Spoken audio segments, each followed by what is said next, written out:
ಕನ್ನಡಿಗರಿಗೆ ನಮಸ್ಕಾರ. ನೀವು ನೋಡ್ತಾ ಇದ್ದೀರಾ ಬಿಬಿ ನ್ಯೂಸ್ ಕನ್ನಡ. ನಾನು ಭುವನ. ಭಾರತೀಯ ರೈಲ್ವೆ ಇಲಾಖೆ ಪರೀಕ್ಷೆಗಳಲ್ಲಿ ಕನ್ನಡ ಭಾಷೆಯನ್ನ ಕಡೆಗಣಿಸುವ ಪ್ರವೃತ್ತಿ ಮತ್ತೆ ಮುಂದುವರೆದಿದೆ. ಪದೇ ಪದೇ ಕನ್ನಡದ ಮೇಲೆ ಇಂತಹ ಮಲತಾಯಿ ಧೋರಣೆ ತೋರ್ತಾ ಇರೋದು ಕನ್ನಡಿಗ ಅಭ್ಯರ್ಥಿಗಳ ಆಕ್ರೋಶಕ್ಕೆ ಕಾರಣವಾಗಿದೆ. ರೈಲ್ವೆ ಬೋರ್ಡ್ನ ಈ ನಿರ್ಧಾರದಿಂದ ಸ್ಥಳೀಯ ಭಾಷೆಯಲ್ಲಿ ಪರೀಕ್ಷೆ ಬರೆಯುವ ಕನಸು ಕಂಡಿದ್ದಂತ ಸಾವಿರಾರು ಅಭ್ಯರ್ಥಿಗಳು ಈಗ ಕಂಗಾಲಾಗಿದ್ದಾರೆ. ಇದೇ ಹೊತ್ತಿನ ಸುದ್ದಿ ಕರ್ನಾಟಕ. ರೈಲ್ವೆ ಇಲಾಖೆಯ ಬಡ್ತಿ ಹುದ್ದೆಗಳ ಪರೀಕ್ಷೆಯ ಅಧಿಸೂಚನೆಯಲ್ಲಿ ಕನ್ನಡಕ್ಕೆ ಸಂಪೂರ್ಣವಾಗಿ ಅವಕಾಶವನ್ನ ನಿರಾಕರಿಸಲಾಗಿದೆ. ಪರೀಕ್ಷಾರ್ಥಿಗಳು ಕಡ್ಡಾಯವಾಗಿ ಇಂಗ್ಲಿಷ್ ಅಥವಾ ಹಿಂದಿ ಭಾಷೆಯಲ್ಲಿ ಪರೀಕ್ಷೆ ಬರೆಯಬೇಕು ಅಂತ ಅಧಿಸೂಚನೆಯನ್ನ ಹೊರಡಿಸಲಾಗಿತ್ತು.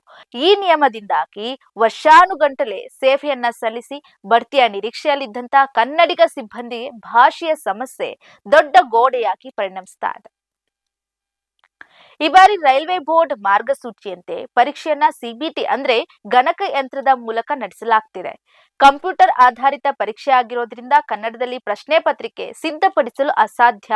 ಅಂತಹ ವಿಚಿತ್ರ ತಾಂತ್ರಿಕ ಕಾರಣಗಳಿಂದ ಇಲಾಖೆ ಇದೀಗ ಕಾರಣವನ್ನ ನೀಡ್ತಾ ಇದೆ.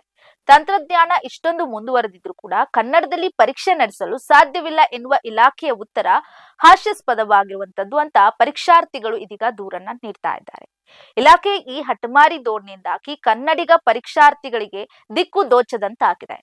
ಹಿಂದಿ ಮತ್ತು ಇಂಗ್ಲಿಷ್ ಭಾಷೆ ಮೇಲೆ ಹಿಡಿತವಿಲ್ಲದ ಅಭ್ಯರ್ಥಿಗಳು ಪರೀಕ್ಷೆಯಲ್ಲಿ ಹಿನ್ನಡೆ ಅನುಭವಿಸುವಂತಹ ಆತಂಕ ಎದುರಾಗಿದೆ.